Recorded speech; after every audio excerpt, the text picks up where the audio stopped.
from the blackest corners of your mind, they call, pulling you deep into shadow, twisting your senses, keeping you from sleep. It's time to face your darkest fears. This is Tales to Terrify.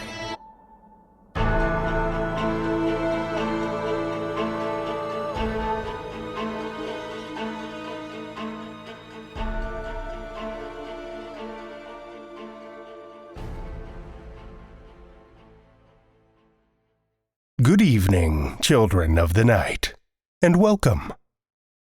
Next week is the final episode before we begin our big 500th episode bash. But while we're hard at work putting the finishing touches together, I wanted to give you another sneak peek of what we've got in store.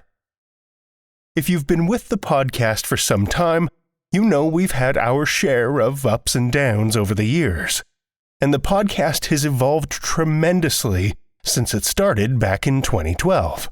That's almost 10 years worth of frightful tales under our belt, and plenty of different voices and incredible talents have graced both the airwaves and behind the scenes. As a 500th episode bonus for our Patreon subscribers, we've got a special little trip down memory lane with the man who you've mostly got to blame for being stuck with me for the last 2.5 years.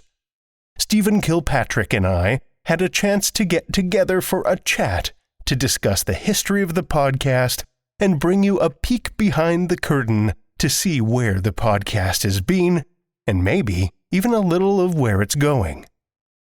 If you're a Patreon subscriber, you'll have access to this special retrospective right around the time we release episode 500. And if you're not a patron yet, well, there's never been a better time. Patreon.com/Tales to Terrify. But for tonight, I think we've got some nightmares to induce. Let's get to it, shall we? Our first story for the evening comes from Dan Klefstad. Dan Klefstad is a longtime radio host and newscaster at NPR station WNIJ. His latest novel, Fiona's Guardians, is about humans who work for a beautiful, manipulative vampire, and was released in October of 2020.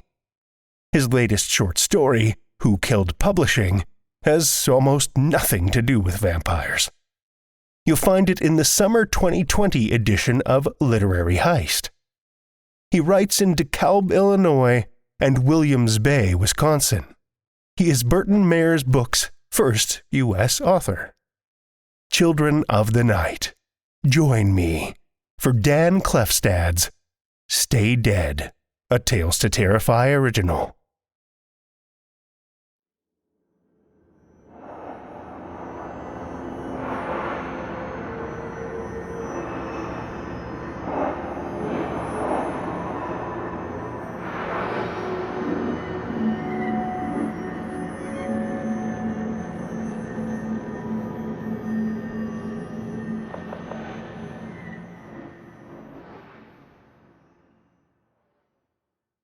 I was starving. I couldn't help it. Camilla wipes blood from her chin and points. He's in the car. You had 10 pints before you left the house. My stump finds one jacket sleeve, while my left arm fumbles for the other. How could you be starving? Okay then. He was delicious. What's wrong with enjoying a snack? A Corvette convertible sits at the edge of the park. Red finish partially lit by a perfect half moon. I lower my voice. Front or back seat? There is no back seat. Where is he then? The boot, or whatever you Yanks call it. Please say the interior isn't white. Okay, it's some other color. Don't play with me. You're the one who's playing. Her bare feet are silent on the grass. In contrast, my loafers seem to find every leaf that gave up the ghost during the drought. I shine a light inside. It's like Jackson Pollock. Fiona was never this messy. You don't work for her anymore. She folds her arms. And I like Jackson Pollock. Did you forget our agreement? I raise money to buy blood, and you don't kill anyone. We don't need police sniffing around. I open the trunk to see a man in a polo shirt and plaid shorts. He looks 35, maybe 40. Camilla leans her torso against the fiberglass and runs her hands over it. I want this car. This car is a crime scene. We have to ditch it. Not we. I swallow the bitter truth and take out the man's wallet. Ooh, she sidles up. Make it look like we robbed him. Clever. Camilla's been watching a new police show. Maybe it's an old one. Those procedurals are all the same. 30 seconds in, someone finds a body. After the first commercial, detectives arrive, and we learn about the deceased. 10 minutes later, something threatens to derail the investigation, which leads to the climax. A pithy observation follows, and the show ends just as you empty your glass. The wallet opens and my thumb lands on metal. Oh God, please, no. I inhale sharply, preparing myself for the worst case scenario. Flashlight in my teeth, I look down. Fuck me. That's not in our agreement. Camilla snaps back, and she groans as her hands encircle her belly. I'm too full anyway. You killed a cop. Okay. I stare at her, flashlight dangling like a cigarette. Finally, I remove it. Cops never stop looking for their own. No, Jesus Christ. I slam the trunk and turn away, gathering my thoughts. Camilla is only 6 months old, but Fiona warned me she'd always be reckless. I can't believe I signed up for 4 years of this. Is that what I think it is? Cool. It's best if I hide the body several miles from the car, but I haven't used a shovel since losing my arm. And Camilla, she's allergic to work. Just now, though, I remember a secluded lake half an hour from here. Perhaps we could find weights to keep him down. Bang! The fuck? I whip around to see smoke curling up from a pistol. Camilla can't stop laughing at the hole in her left hand. I shot myself. Her excited eyes meet mine. Coppers back home don't carry these. Give it to me. No, I'm going to keep it. You have no need for a gun. We're in America now. She waves it in front of me. Everyone needs a gun. Camilla, I need you to give that to me. Her face moves right up to mine. You're not the boss. I feel the barrel against my ribs. I am, remember? If you kill me, you're on your own. I stare back. Think you can survive? Our standoff lasts several seconds. Finally, she grins, exposing sharp canines. You're right. She turns and walks away. You're always right. She tosses the gun in the bushes. Have fun with this mess. It's after 7 when I get home. Camilla went to bed an hour ago. Everyone else on our street is scurrying to work or wherever normal people go when the sun comes up. In the kitchen, I pour myself a scotch, noting I have 2 hours before my alarm goes off. That's when I place my orders with hospital workers who steal blood for us. Before my nap, I walk down the corridor and turn the handle to Camilla's room to make sure it's secure. I always have the bolt installed on the inside to protect my employer when they're most vulnerable. To her credit, Camilla always locks it, so maybe there's hope. When I return to the kitchen, I see a letter from Rome on thick, faded stationery. Dear Daniel, how's life in the new world? Is Camilla behaving herself? At least enough? Despite her wild ways, I remain confident that you'll guide and protect my progeny during these difficult early years. I just hope she's paying you enough. Speaking of money, I'm enclosing a check which should help with surprise expenses. I do hope you can return to me someday. My current guardian possesses only a fraction of your expertise. All the best, Fiona. The check is for $10,000. Not much in our world. Still, it might be enough if I were to abandon my duties and fly to the equator where the sun shines 12 hours every day. No doubt, a spurned Camilla would risk everything to retaliate. Fiona, ever more cautious, would send human assassins, though she knows most lack my experience. I reckon I could hide for months thanks to secret deposit boxes filled with cash, false passports and gold. I'm still calculating my chances when I hear Camilla. Hey. I turn and see her door slightly open. My eyes immediately go to the window shades to make sure they're down. Yeah? Can we talk? I walk to her room and see a teary eye staring out. What's wrong? I'm sorry. For what? For being difficult. I'll forgive you. Eventually. She sniffles. It's just that I'm so unprepared. Her eyes roll. That's probably obvious to you, but I'm finding it hard to adjust to this. I understand. Fiona said it took a couple of decades. Try to get some sleep. I can't. This is new. Fiona always slept through the day. Want some B positive? No. What are you drinking? Whiskey. You wouldn't like it. Can you sleep with me? Just for a little while. I know it's not part of our agreement. I've never slept with a monster like me. I sigh. You're not a monster. You sure? Yeah. I just need someone to hold me. An icy hand takes mine. Please. I let her lead me in. We face each other for a few seconds. She in silk pajamas, me in slacks and a button-down shirt. Before she lifts the covers and slides in, I remove my shoes and lay down next to her. Spoon me? The last time I did this, decades ago, I had 2 arms and one grew numb. Now I see how one arm can be a benefit. I press my chest against her back and feel her relax. Please don't leave. You want me to stay all day with you? You can go once I'm asleep. Just don't take off permanently. I don't know what I'd do on my own.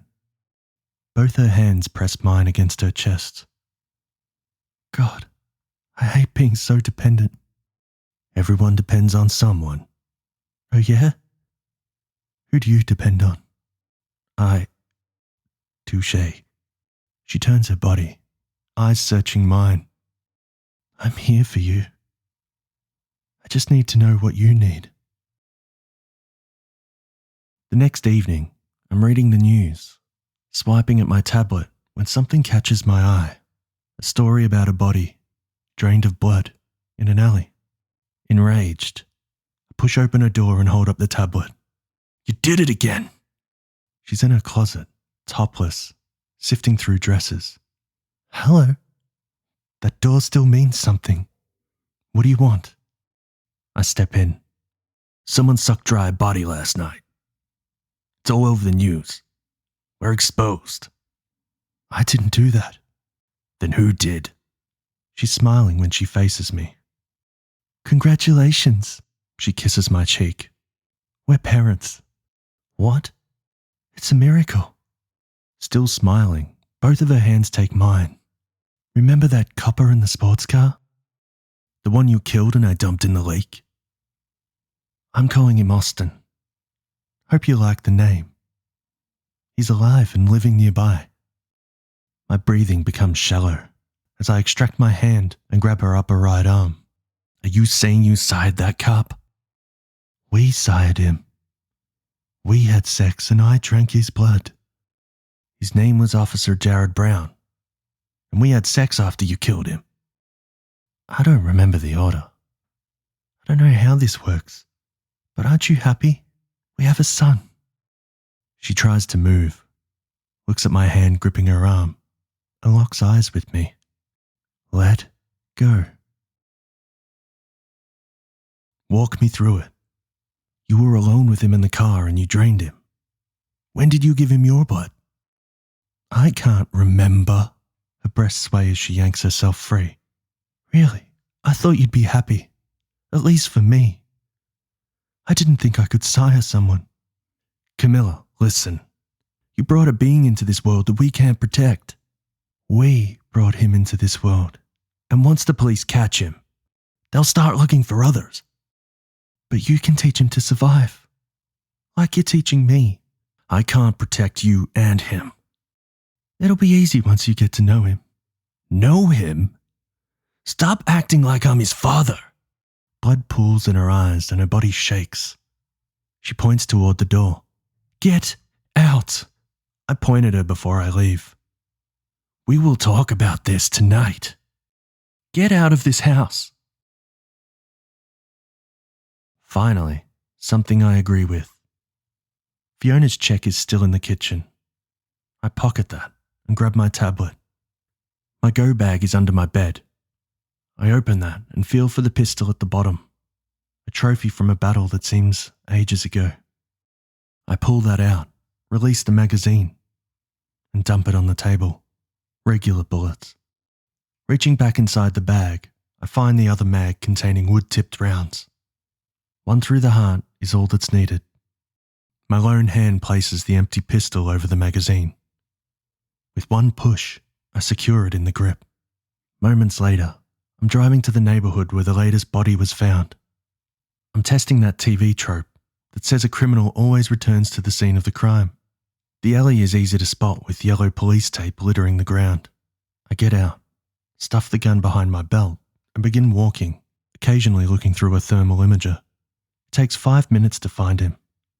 He's still wearing the polo and plaid shorts, although this time, he's 28 degrees and walking several paces behind a woman, registering 98.6. He glances back, making eye contact, and I see him struggle. He knows I'm there for him, but senses the woman is an easier target. Consumed by hunger, the 2-day-old continues his pursuit. I quicken my pace, seconds away from rendering mortal this thing Camilla hoped would live forever. No doubt she'll come after me for killing our child, for shattering the illusion that it could bind us forever. Reckless as usual, she'll disregard her safety and the universe will respond. There's a reason most vampires die before their first year. What a shame she won't last. I can't believe I'm saying this, but I'll miss those emerald eyes that flash from commanding to questioning within a second. And if this morning never happened, I wouldn't know how easy it is to forget her annoying behaviour. All I'll remember now is the curve of her slender figure, the weight of each breast, and the smell and feel of her hair, the way she tasted. This is all my fault. I broke the first rule of guardianship, and I'm about to commit the undead equivalent of infanticide. Nevertheless, I hope Fiona and Camilla decide it's easier to let me go as long as I keep quiet. After all, I made a career out of helping them cheat death. Don't I deserve to spend my remaining years in peace? Yeah, like that would ever happen. As dawn approaches, the rational part of my brain knows I'll be dead in a week. So it really is a question of who gets to end my life. For the first time, I see mortality as a gift, one that releases you from the burden of facing consequences, of being judged and found unworthy. And, of course, all those haunting memories could finally disappear. But if I must die, so too will this feral creature, who'd keep on killing night after night because no one is left to civilize him. My pace quickens as I free the pistol, ready to end a life that can only be described as a mistake, born of ignorance, with no chance of success. Well, you poor bastard. I can't promise much right now, but I can guarantee your return to inert matter will be as quick and painless as possible. For this, Officer Jared, or Austin, or whatever you call yourself, you are welcome. Just stay dead.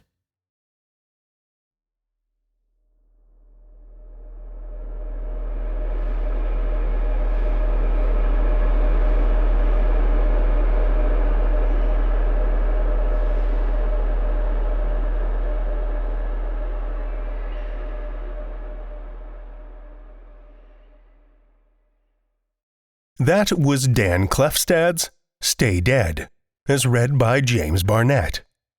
James Barnett, aka Jimmy Horrors, is the creator/host/producer of the Night's End podcast.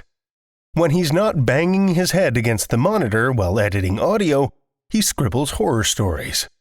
Check him out at jamesbarnettauthor.com or the Night's End podcast at nightsendpodcast.com. Night's End Podcast is a short story podcast. With a focus on dark speculative fiction, it hopes to leave you wishing for the night's end before each story is through.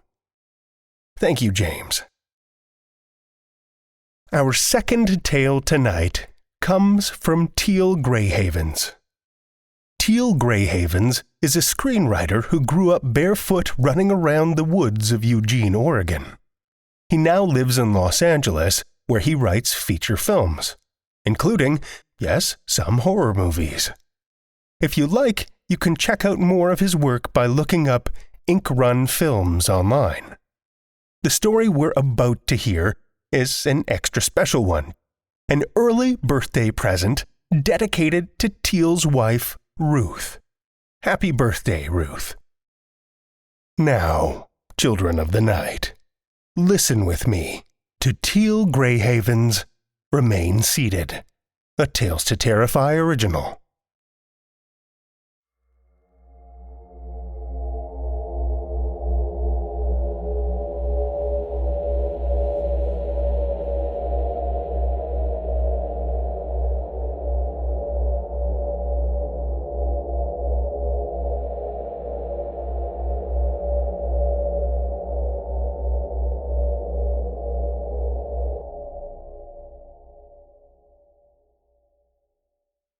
There are 3 of them, laid out on a plate like neat little cutlets of sushi.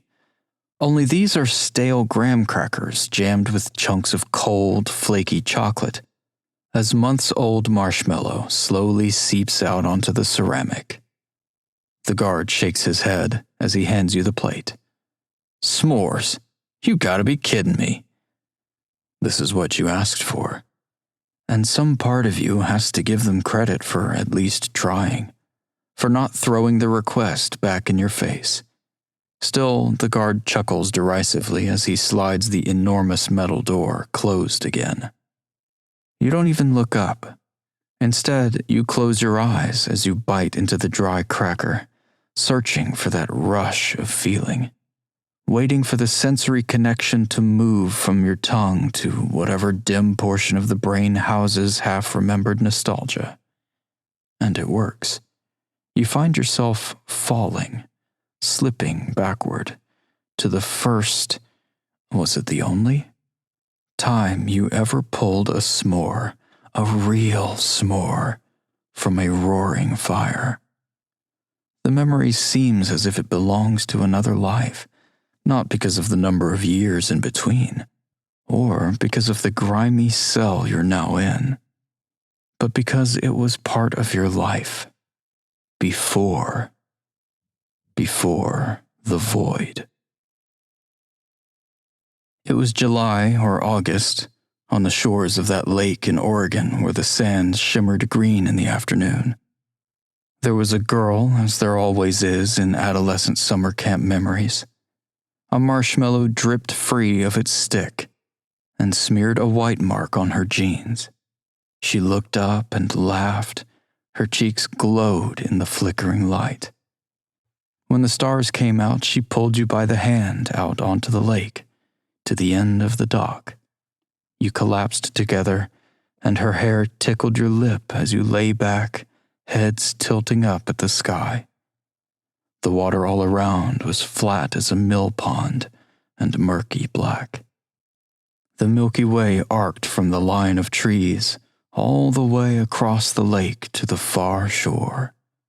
It was the kind of night sky that made a person gasp to be reminded that all this was up there, hidden behind the streetlights back at home. She said something that made you giggle, and you noticed your heart beating against the wooden deck. Then, The first sensation was of movement grinding to a halt. That teenage energy, that fidgety enthusiasm. Suddenly, it all slowed, like being dipped in molasses. You turned your head to look at her, and it felt like running in a dream. A curtain of gray fog closed around the dock. Her head was turned away, your hand reached out to touch her in slow motion, and she turned. She was a creature with no face. Pale flesh drawn over her mouth and eyes and nose. Something pulled her away from you, into the black water. You didn't scream, didn't think of it. You looked up at the sky and saw an empty void. The dock sank into black ink rushing around your ankles. There was a whisper like a breath of wind, urging you down with it. You stood up without realizing, and started to move down the length of the dock, shuffling, plodding, as if you were something enormous. By the time you got to the end, you could see and taste the world again, but something was stuck inside you, a lethargy that couldn't be touched, lingering like cobwebs. The next time it came, there was something inside with you. You were stumbling up a beer-soaked lawn, pushing through a haze of smoke, giddy and delirious with the rush of freshman year. This was the first weekend at one of those giant, stately old houses that would have once been the pride of a neighborhood, now filled with vomit and bong juice on a weekly basis. Sweaty faces smiled and waved as you clambered up onto the porch. You were following your new friends, Jess and Adam, the people you thought you'd be spending the rest of the year with, maybe the next 4 years. This was the night. Inside the house, bodies turned toward you, dancing, thrashing, lips parted and grinned. Then the fog came. Suddenly you were pushing through a milky membrane, like walking underwater. Your eyes scanned slowly. There was a strobe light somewhere. When it flashed across the room, all the faces had been erased. Blank flesh snapped into the back of your eyes. All the figures started moving toward you. Muffled sounds filtered through the fog, as though the empty faces were screaming behind their skin. Then, somewhere behind them, something moved.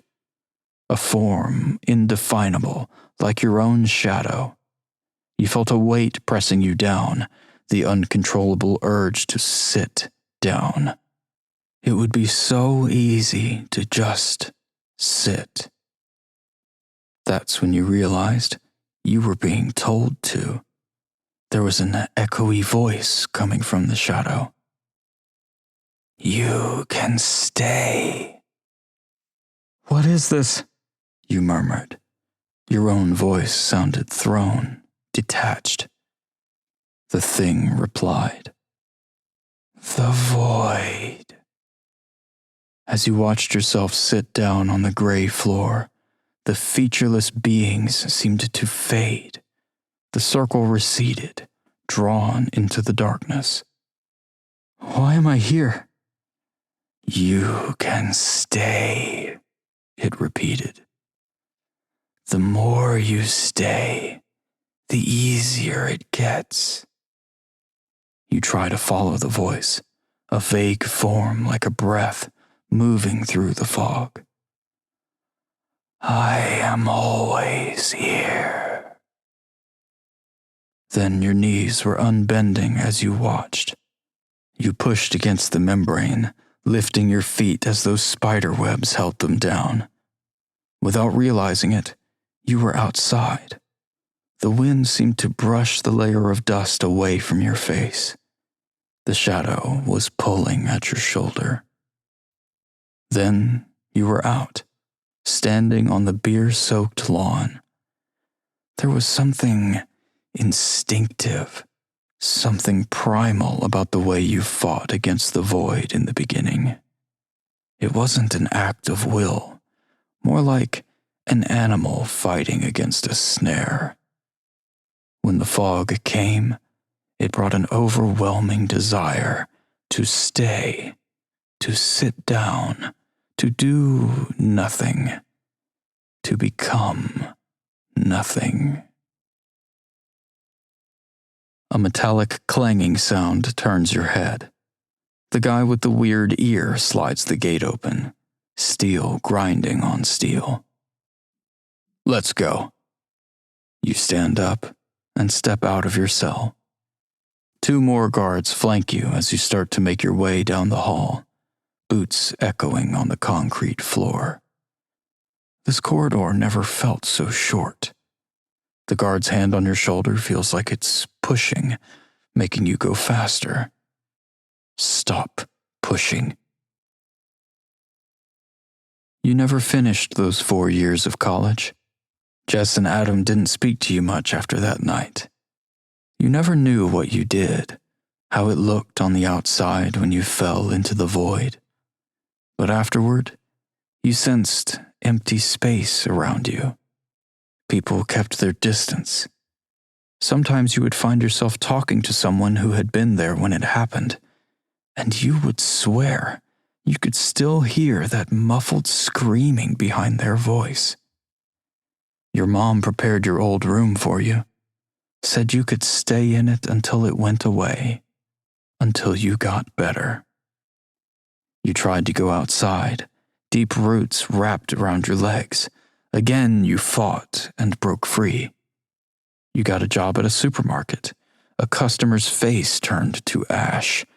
When the manager told you to leave, the shadow was there, lurking somewhere behind him in the fog. "There's nothing for you out there," it said. "Stay here with me, and you can rest."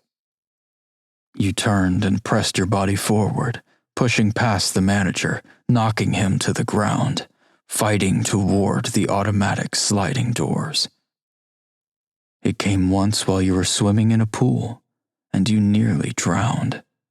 It came when your mother screamed and cried at the doctor who had no answers, then turned and told you to stop torturing her.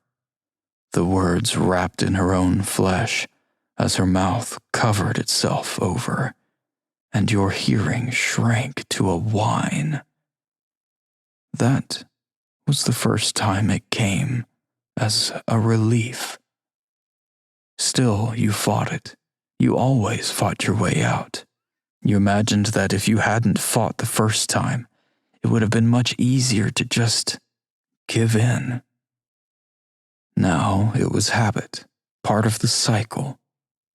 The fog descended, and your muscles clenched in slow motion, like escaping from a dream. And each time you got out, you stood looking at the world outside, and thought it seemed a little more gray than before, like a photograph bleached in sunlight. In time, you figured out that it was easier to bear when there was no one around. You moved into a small apartment and kept it empty, so you could push in any direction when it came. Without the empty faces, you could almost convince yourself it was just a matter of walking into the next room. You went out less and less. You got a job as a security guard at an office building where no one stayed late. You shopped at the supermarket after dark and ate meals alone. But still, the void always came. You crashed through the plate glass of the lobby door in the middle of the night. The demon had wrapped a cold tendril around your leg, pulling you down into the floor. You tried to get a new job at a warehouse. The guy with the beer belly and the cigarette dangling from his lips reported you were fucking creepy to the floor chief. You started to fight less and less. What was there to fight for? Another overcast day, shuffling across the bleached concrete to cash an unemployment check, not daring to say hello to the fat woman who lived next door and was always out on her stoop. You looked down at your feet, wading through the shapeless mist, and tried to figure out when the void ended and the pavement began again. The real world, vibrant, lush, teeming, noisy, began to seem vague as a childhood dream. One night, instead of pushing, you sat down on your kitchen floor and let the fog pour into you, down your mouth, into your nose, freezing your lungs. So easy just to sit. The shadow thing swirled in close and made a sound in your ear like breathing black smoke. Your chest turned cold, and then you felt it sweeping up through your spine into your head, and you thought, maybe you had always been here. That time, you stood up, gasping for air. For the first time in years, you could feel blood pumping in your veins. It was as if you had stuck your head through a thin membrane and finally perceived the bottomless pit on the other side. When you stepped up to that street corner the next day, you felt a surge of adrenaline, a flash of pure presence. You imagined the shadow thing was watching from somewhere, writhing at the thought of you doing something so unpredictable, so reckless, so alive. A car screeched its tires as you crossed the intersection, leaving black marks on the pavement. The weight of the gun in your hand felt heavy and indistinct, like liquid. You shot a woman inside the bank that day. There was someone shouting, a security guard, and then a man with a beard, some movement from the corner of your eye. You don't remember exactly. Everything was a blur of nervous energy. Your eyes felt dry. You must not have blinked the entire time, trying to stay focused. Then someone moved. They were rushing toward you. At least, that's what it looked like. All you know is what they told you. They said you shot a woman with curly hair named Susan who turned out to be pregnant. But you don't remember Susan. The first thing you remember is the little bits of pavement digging into your cheek as they pressed you down outside. When the delousing powder splashed onto your head weeks later, you finally let the thought come in full force. Why hadn't the void descended as you stood on that corner?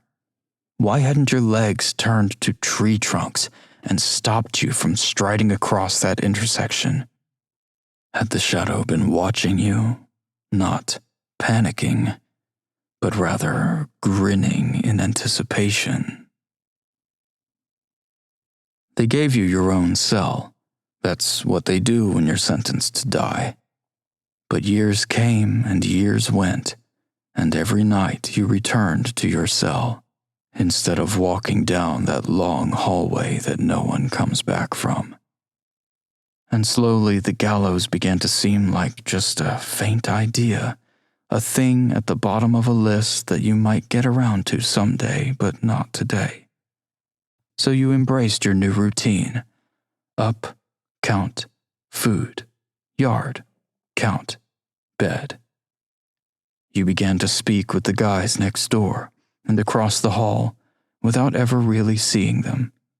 You started exercising, using muscles you had never thought of, climbing out of bed in the morning and making yourself sweat. You started reading, books that you remember faceless creatures barking about in classrooms when you were younger. The void came once in the early months while you were out in the yard. No one batted an eye at you. Just another guy having a fucking freak out. It came once when the guard with the weird ear was leaning in, shouting spit at you. The gray curtain descended, and he punched you in the stomach, livid at your disrespect, snapped you right out of it. Now, the void hasn't come in 4 years. 4 years and 2 months it must be. Is this what it took for you to feel human again? All this time in a place that must be hell to most people. You tried not to think about it, but you were almost starting to feel human again. The door with the glass window slides horizontally. You find yourself thinking about how some of the paint must scrape off along the bottom every time it opens. More faces turn toward you on the other side. The guard with the chipped tooth, a new guy you've never seen before, fresh as a turnip. This is all part of the routine. The stomach-lurching cycle has been bored into you for years. 3 times before, you've come within a week of walking down this hallway. Once, they actually got you out of your cell, just like now. But that sleaze in the $2,000 suit is good. He always comes up with something.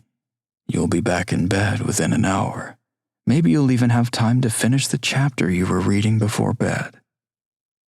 Another step forward. Your foot falls on the concrete. The sound is delayed. You look down. The chain between your legs swings in slow motion. Your other foot lands. The sound echoes, but it's wrong, like sinking in wet snow. You look up at the hallway. The door with the glass window has vanished in fog. The hand on your shoulder sends a chill through your chest. You turn your head slowly to the side. A creature that was once a guard turns a mass of scarred flesh to face you. There's a hissing sound. The hand on your arm moves up toward your neck. Its fingers have fused together. It's a pale stump grabbing at you as another faceless thing leans in. It coils a black leather strap around your arm. Something presses into your elbow, a padded surface rising out of the mist. With it comes a droning sound, a deep, beastly rumble that seems to fill the fog. This is it. It's back. The instinct to fight returns. Something pulls tight around your leg. You look down. A thing without a face looks back at you. Another black strap cinched around your ankle. That screeching sound, like a train horn in the distance. You try to sit up, try to stand, and pull against the tree roots and wade through the mud and push your way outside like you always do. You can feel your muscles clenched and willing to flee the dream, to run until you wake up. But the straps, you can't move. You're already in the room. They're going ahead with it. A surge of white-hot panic boils inside you. Not here, not inside this place, not with that thing. Somewhere, a phone is ringing. You turn your head and look up. Through the fog, you can see a wall and a window, a fluorescent light. There's a thing wearing a necktie, an expensive suit, pounding against the glass, shouting something through the misshapen flesh on its face. The phone rings again. Why are they? Something cold presses into your arm. You look down. There's a hand made of shadow and darkness coiling around your wrist, turning it upward. That's no guard. Time to stay. That disembodied voice. No, you manage to gasp. The thing at the glass is still yelling. There are others with it now. Through their muffled screams, you can feel their urgency, the desperation on the other side. They're trying to stop this. It's not supposed to happen. But the faceless guards can hear nothing. A pale hand lifts the syringe. A bead of amber syrup slips from the needle tip. You watch it fall into the haze. Just relax. The raspy voice sounds like it's inside your own head.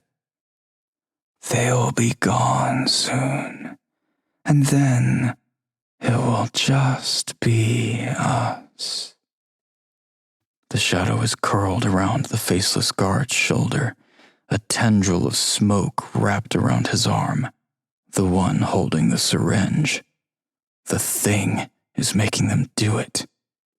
Stop! You can't be sure if the words left your lips or if it was a whisper in your mind. When you try to say it again, the thought is gone. You've stayed still too long. The mist is flowing into your throat, into your nose and eyes. The cold fog pours into you, and you're sinking.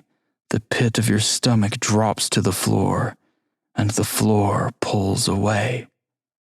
And your eyelids close, and when they open, the empty faces have disappeared into the mist, and the shadow is floating far overhead, receding like sunlight over water, as your mind fills with gray, empty calm. And you wonder for half a second why you ever fought. Whatever could have been so very important. And then your eyes close, and they never knew how to open. And this is where you are supposed to be.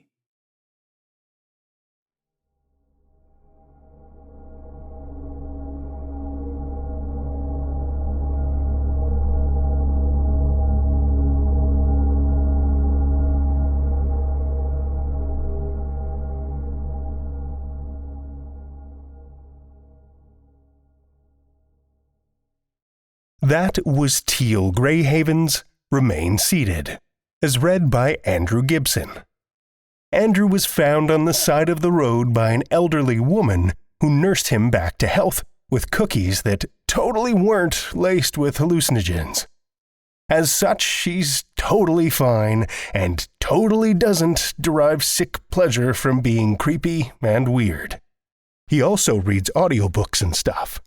For most genres, look for Andrew Gibson on Audible.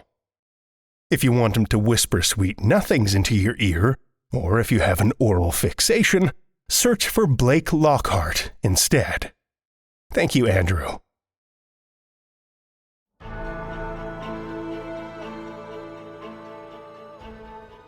Well, children of the night, the hour is late, and we've run out of tales to tell. For now. Tales to Terrify is made possible by the tremendous generosity of our supporters on Patreon and PayPal. Amazing fans like Kathy Robinson, aka Deadly Blonde. If you're not a supporter already, be like Kathy. Head over to patreon.com/Tales to Terrify, where you'll find all kinds of perks, from ad-free episodes and bonus content to shoutouts and merch packs. Every dollar goes back into the show to help make it as dark and devious as possible. And we appreciate it so much. Want another way to support the show that doesn't cost a cent? Head over to Stitcher, Podchaser, or Apple Podcasts and leave us a 5-star review. You'll not only put an unnaturally wide smile on our faces, but help new listeners discover our terrifying tales too. Now you can share your love of the show out in the world with some Tales to Terrify merch. TalesToTerrify.com/merch will take you to our TeePublic store, where we've got a great collection of creepy custom and curated designs that's always growing, so check back often. Tales to Terrify is produced by Seth Williams, Pete Morcellino, Meredith Morgenstern, Brian Rollins, and myself, Drew Sebastini. with original theme by Nebulous Entertainment. Tales to Terrify is distributed under a Creative Commons Attribution, Non-Commercial, No Derivatives license. Join us again next week as we open the Forbidden Box for more Tales to Terrify.